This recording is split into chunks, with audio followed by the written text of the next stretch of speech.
អ្នកភូមិនាំគ្នានិយាយអំពីរូបរាងរបស់ឆាងតាឡីដោយប្រាប់ថាគាត់មានពុកមាត់ធំរាងវែងជ្រុងផ្ទៃមុខធំនិងមានពុកចង្ការពណ៌ខ្មៅក្រោមចង្ការពួកគេថែមទាំងបានបញ្ជាក់ពីនិស្ស័យដ៏កាចសាហាវឃោរឃៅនិងចូលចិត្តសម្លាប់មនុស្សរបស់គាត់ដោយនិយាយថានឹងមានរង្វាន់ដល់ទៅ100កាក់សម្រាប់អ្នកណាដែលចាប់បានគាត់ទន្ទឹមនឹងនោះឆាងតាឡីធ្វើដាក់ដូចជាមិនខ្វល់ខ្វាយសោះពេលដែលឮថាបាក់រង្វាន់តាមចាប់ខ្លួនការឡើងបែបនេះចំណែកឯស៊ូសិនជីវិញបាននិយាយលេសើចថាក្នុងរូបផ្ទាំងនោះគេតាមចាប់ខ្លួននោះមើលទៅមិនមានចំណុចណាដូចជាឆាងតាឡីសោះតើពួកគេអាចចាប់គាត់បានដោយរបៀបណាទៅឆាងតាឡីញញឹមចង់មាត់រួចក៏និយាយថាពួកយើងគួរតែដើរចូលទៅខាងក្នុងទីក្រុងទៅពេលកំពុងដើរចូលទៅទាហានយាមទ្វារឃើញមានសភាពគួរឲ្យសង្ស័យក៏កត់ខ្លួនគាត់ស៊ូសិនជីឆ្លាតណាស់ក៏ប្រញាប់ចេញមុខមកបន្លំដោយប្រាប់ថាឆាងតាឡីគ្រាន់តែជាអ្នកដំណើរកំសាន្តក្នុងក្រុងទេព្រមទាំងសង្ឃឹមថាទាហាននឹងជួយសម្របសម្រួលឲ្យបានចូលស៊ូសិនជីក៏បានហុចកាក់មាសមួយឲ្យទៅពួកទាហានក៏បានសួរឈ្មោះនឹងទីកន្លែងដែលពួកគេមកឆាងតាឡីរៀងស្ទាក់ទើបន្តិចតែមុននឹងឆ្លើយថាគាត់មានឈ្មោះថាអ៊ូប៉ាមកពីភូមិមួយនៅក្បែរភ្នំស្ដេចក៏ថែមទាំងបានណែនាំស៊ូសិនជីដាក់ឈ្មោះថ្មី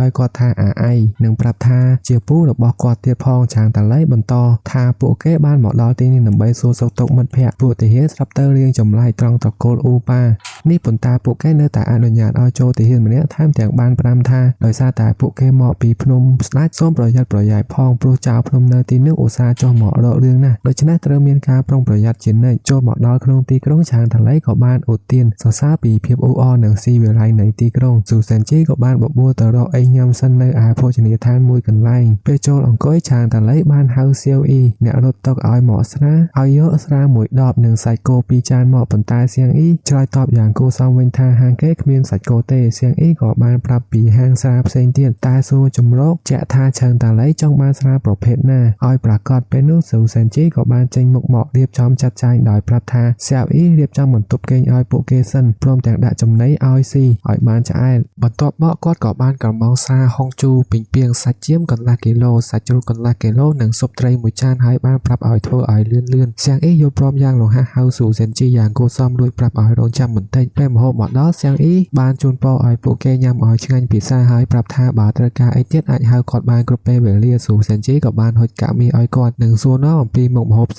សេងទៀតដែលនៅក្នុងហាងនេះមានសៀវអ៊ីបានរៀបរាប់យ៉ាងក្បោះក្បាយពីមុខម្ហូបជាង10មុខតែស៊ូសិនជីក៏បានចាប់អារម្មណ៍ថាវិធីចម្អិនរបស់ហាងនេះមានតែស្ងោរនិងចំហុយប៉ុណ្ណោះអត់មានអាំងឬបំពងទេគាត់យល់ព្រាមថានេះគឺដើម្បីសន្សំសំចៃការប្រើប្រាស់ប្រេងនិងអំបិលចំណែកឆាងតាឡីវិញកំពុងគិតថាគឺជាឱកាសរកស៊ីភ្លាមដូចជាការរកស៊ីលក់ស៊ុបលក់អាហារតាមផ្លូវឬអាហារសមុទ្រជាដើមកំពុងតែគិតសៀវអ៊ីក៏បានឆ្លៀតណែនាំអាហារប្លែកមួយមុខទៀតដែលទើបតែរាវរកឃើញតែបញ្ហាត្រង់ថាភ្ញៀវមិនសូវហ៊ានទិញញ៉ាំគាត់ក៏សួរថាតើពួកគេចង់សាកល្បងដែរឬទេដោយសារតែការចង់ដឹងស៊ូសិនជីក៏ញញឹមហើយសួរអំពីគ្រឿងផ្សំសៀវអ៊ីក៏សួរថាតើពួកគាត់ធ្លាប់ឮអំពីម្ទេសដែរឬទេឆាងតាឡីធ្វើពុតជាកុហកថាមិនដែលឮទាល់តែសោះសៀវអ៊ីប្រាប់ថាទោះបីជាពួកគេមិនដែលបានឃើញតែរសជាតិបៀពិតពីអស្ចារ្យខ្លាំងណាស់គាត់ប្រាប់ថាម្ចាស់ក្រុងឡូវចូលចិត្តខ្លាំងណាស់រហូតដល់កំងទិញកន្លះគីឡូតែហាងគេមានសរុបតែ10គីឡូប៉ុណ្ណោះឆាងតាឡីសួរយ៉ាងគួរសមអំពីប្រភពរបស់វាសៀវអ៊ីឆ្លើយប្រាប់ថាប្រពន្ធរបស់ថៅកែគាត់ទិញពីឈ្មួញបរទេសព្រមទាំងសរសើរថាប្រពន្ធថៅកែរបស់គាត់ដែលបានរកឃើញរបស់ល្អបែបនេះហើយគាត់ក៏ហ៊ានភ្នាល់ថារបស់នេះមានតែមួយគត់នៅក្នុងចក្រភពសៀវអ៊ីស្ម័គ្រចិត្តធ្វើម្ហូបដាក់ម្ទេសនេះឲ្យសាកល្បងតែឆាងតាឡីបដិសេធដោយប្រាប់ថាថ្មីនេះគាត់រៀងក្តៅក្នុងខ្លួនសិនសូមយកតែម្ហូបធម្មតាមកបានហើយបន្ទាប់ពីសៀវអ៊ីបានចេញទៅបាត់ទៅស៊ូសិនជីបានចាប់ផ្ដើមសង្ស័យថាហាងនេះមានជាប់ពាក់ព័ន្ធនឹងមុខចំនួនត្រកូស៊ីហើយគាត់ជឿជាក់ថាប្រពន្ធរបស់ថៅកែហើយមិនមែនស៊ូយិងទេហើយម្ទេសនេះច្បាស់ជាស៊ូយិងជាអ្នកយកមកមិនខានតែមិនយល់ថាហេតុអ្វីគេប្រាប់ថាជាអ្នកផ្សេងទៅវិញងាកមកឆាងតាឡីវិញគាត់បានសួរថាស៊ូសិនជីថាហេតុអ្វីបានជាពេលមកដល់ទីក្រុងមិនយកអ្នកផ្សេងមកបែរជាជ្រើសយកគាត់សិនជីអួលប្រាប់ថាព្រោះតែគាត់ឆ្លាតនិងពូកែផ្ដល់យោបល់គ្រប់រឿងឆាងតាឡីរៀងធុញនឹងភាពជឿជាក់របស់គាត់ហួសហេតុពេកស៊ូសិនជីតែគាត់ក៏រំលឹកពីគោលបំណងសំខាន់ដែលមកដល់ទីក្រុងនេះមិនមែនមកស៊ីផឹកឬទេឬមកដើរលេងនៅឡើយគឺមកដើម្បីបំពេញបេសកកម្មឆាងតាឡីរំលឹកអំពីភារកិច្ចរបស់ពួកគេដែលទី1គឺត្រូវស៊ើបការអំពីត្រកូលស៊ូដែលបានជំពាក់ប្រាក់ថ្លៃលួចខ្លួនរបស់ពួកគេនិងទី2ត្រូវរកទិញទានស្ករយកទៅទីតាំងរបស់ខ្លួនស៊ូសិនជីរើសយកការងារលំបាកគឺស៊ើបការត្រកូលស៊ូឆាងតាឡីរៀងខឹងបន្តិចក៏ផ្ដាំឲ្យស៊ូសិនជីទៅដើរមើលទីផ្សារទានស្ករនៅពេលរសៀលហើយបើដឹងចំនួនច្បាស់ហើយត្រូវត្រឡប់មកទៅមូលដ្ឋានវិញដើម្បីយកលុយស៊ូ สันจีบ้านส้มสำนองปอบตอคลวนมวยคือกอดจองติงข่าวอาสาสะอาดออยลิงชางตาเล่กับบ้านโยนปลอมรุ่จะดมพระโจตะขนมได้สู่สันจีให้ประดามออยรองจำกอดเนื้อหายประเทศสำนักไปรุ่กาเงียสู่สันจีบ้านปรับทากอดเนื้อมันตลบเหมาะเว้นเตหน่อยยบได้ตายปรับชางตาเล่กับออยบาดอมกลายไปสู่สันจีได้จังเต้ชางตาเล่กับบ้านเฮาเนี่ยบ่มร้าเหมาะเรียนเสเตอร์มันเตมันเดินทาสู้อย่างไม่เนี่ยมันร่ากอดเดินจัดเพลียมตีเตอทาชางตาเล่กับปงจองดอกประเทศแต่เมียสไรคือพระบอลหนึ่งไอเตอจอมจมนึกไปให้ชางตาเล่ปรญญาปรับออยเนี่ยบ่มร้านู้นเนื้อไหวสกิมลุยสู้รอตีตั้งได้ละอบ่มพอดครงตีครงนี้ได้เมียเนี่ยบ่มร้าบ้านนายนอมอักเกียฮวงเย็นไปตัดดาราเกโนชางตาเล่ปัจเจียเป็นจัดหนึ่งปริยาการในที่นู้นน่าหายกระทาเหมือนเตอออยไปเวรอก่อนร้องพอดเตอไล่เมียในเรียมเนี่ยบ้านด่างบอกกับบ้านในยัยสาวก็ท่าทั่วไอ้ก้อนรังครูนตายหมดดองหนึ่งเมียก็ได้สกครั้งหน้าทำเตียงทมครั้นกระโอบชงบชงวยขนมหางเตียดพองก็กัดขนมจะทาก่อนหลายนี่เพื่อเจ้าก่อนลายกำซานดอกออจาแมนผลใต้สบายเหมือนต้นมาประมาณพ้องสลับตายตักมือระบอกก้อนปลายเฉียดงูดแปรก่อนเล็กเมื่อเตยเคยมือเนี่ยได้เมื่อเตยด้วยเฉียดทรวบสกอลก้อนกับบ้านดาวแต่จัดหายเตสมาแปรคือสู่เซนจีนึงไอปริยากาบ้านอาโอเพลียมหนังไปได้เนี่ยแต่งพี่บ้านปลดแตงบุคลินเนอร์กับไหลแบบนี้ชางแต่ไหลบ้านเตยเจียเกียงนี่ใจเล่นติงจำนายอาสู่เซนจีปรญญาสมโตสารเพียวกับหอครูนไอเหมือนครูเหมาะก่อนไหลนี่เตชางแต่ไหลเคยหยอกการล้อก่อเธอปดเฉียข้างหายเจ้าท่าสู่เซนจีโลโยยพุ่มเหมาะใจไปได้ได้กอดกับหักท่ากอดตามด้านสู่เซนจีโรหดบอกดาวตีนี่สู่เซนจีอย่างวอมลองเตี้ยเฮยส้มกับออยปรับนี่เป็นนุชางแต่ไหลก็บรรทุกบรรทอยเว้นดอยปรับท่าเหมือนไอเต้เหมาะดาวตีนี่แต่เฮ้ยเจ้าหมองกอยเมื่อใส่แต่งออกนี่ถ้าตาปุ๊กแก่เกาะอย่างหน้าเพใส่จับดามเลยเพลงหนึ่งรอมกับซ่าเนี่ยเนตีนี่ก่อจับดามนี่ใหญ่ดามเคปีกาเฮาส์ไรกับดอเซ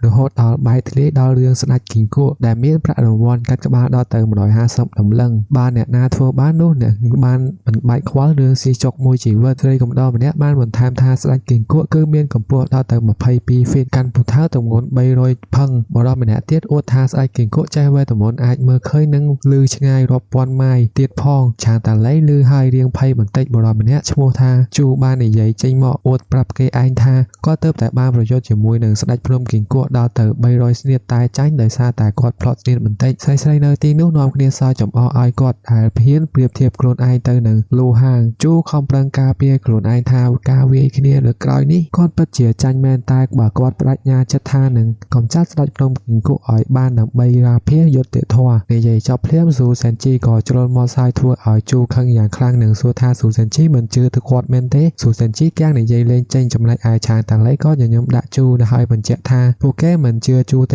ชางต่างไรก่อนายนอมโกรธไอทาชโมอูป้าแต่เมื่อหาเสนียมทาหุดเท้าสุดเพียบบ่รอจูลือให้ก่อซอยจำอเวนทาเหมือนคว้าท่าจีเนี่ยนาเตสำคัญคืออูป้าเหมาะตีนี่หนับใบจองจูบกันยาเลี้ยวโดยแต่เคลียร์หนึ่งเชื่อออกการโน้ชางต่างไรกับบาโซนอมปีเรื่องกันยาเลี้ยวตามปัตเตอร์เนี่ยเมียนชโมเป็นทาเลี้ยวเซียวห้องไว้มาไพ่ปรับใบชนามเจียเตตะโกนเนี่ยเมียนหมกมอตายเธอแทะคล้วนทั่วเจียวเตียสคอโดยซาไทอโปดับบอลเนียได้เจียวเมตัวเตอร์บ้านเกเจ้าทาบ้านคุกคัดเจียวมวยหนังเจ้าสมดระโหเตอร์มาจากกล้องบัญชีอ่อยกัดมาทุกใบเจียวอย่างหน้าก็ได้ก่อนเนียงแทะคล้วนเหมาะแบบนี้โดยกระได้ใต้ก็เหมือนเงี้ยบ้านจูบเนียงได้ปลัวเตอร์จมนายลอยเจียวจ้าหนับใบเจียวสาห้อยโจเตอร์ให้ทำเทียงเตอร์สอเซกลมนาบอ่อยบ้านปีรัวเติมอาร์เมียนออกกะบ้านเนียงอันเจนโจเตอร์จูบให้บ้านเหมือนจังรวมและเจียวมวยเนียงเตี้ยคือเตอร์จมนายลอยจางจราดเหมือนเต้นหรือบ้านนี้ชางตาไลได้เมียนบำนองจองเต็งเจียวขอสลับเกาะบ้านเฮาส์ไรกับดออ่อยโยตะขมังเหมาะดังใบสอเซกับนาบอ่อยเนียงสู่เซนจีสัวทากอดกับพงทั่วไว้ดีอาพิโยเซนเทียดใหญ่พลาบกาทาจางตาไลกับป้องตายโยสอบแต่งทั้งไงให้จางตาไลมันควากลายปีสอเซรุ่ยก็อ้อยเนี่ยบ่มรายโยกับนาบนัวอ่อยเนียงเจียวมวยหนึ่งดมพระหมวยดมพิโยเพราะจับรามซับเซียวเคลียทาหลงจู้จมนายลอยจัดดอดับทั้งไงให้เดิมเหมือนต้อนมาจูพองสลับแต่มวยสันตุกลายมอกเนี่ยบ่มราสไลมันเนี่ยบานดาใจเหมาะรุ่ยอ่อนกลมเนียบอย่างกัวซ้อมหาโลกสำดาเลยจางตาไลให้ปรับทากันยาลีวันเจยกอดอ่อยโจเตอจวบดำนังนี้ทั่วอ้อยบ่รอเนอตีนุบาวในทุ่มสองหลังกลางหนังหัวจัดกรุบเนี่ยชางตาไลหย่อนยำให้ยอดได้แต่ขนองสู่แสนชีพร้อมจางเลือกได้ทั่วเชียสัญญาพีจำนายจูเว้นทั่วมกกรอเนื้อดอยได้ปลอดจันให้โรโอทากอดคอมมาอ่องโกยเตนีดับทั้งไงจอบគ្នាហើយការពីសើមិនថែមទាំងបាននិយាយគ្នាលេងយ៉ាងល្អជាមួយនឹងកញ្ញាលាវទៀតផងបរមអ្នក ទាយថាការដែលឆាងតាឡៃបានជួបនាងប្រហែលជាមកពីកំណាព្យដែលគាត់បានសរសេរនោះហើយជូស្ដាប់ហើយក៏ឆ្ងល់សួរថាតើកំណាព្យគឺជាអីគេខណៈដែលអ្នកផ្សេងទៀតនាំគ្នាសម្លឹងមើលគាត់ដោយក្តីអាណិតហើយបានប្រាប់គាត់ឲ្យឈប់ញ័រទៅជូកាន់តែឆ្ងល់នឹងប្រតិកម្មរបស់អ្នកគ្រប់គ្នានៅទីនោះក៏សួរថាតើមានរឿងអ្វីកើតឡើងពេលនោះបរិះទាំងនោះសង្កេតឃើញមានក្រដាសមួយសន្លឹកបិទនៅលើខ្នង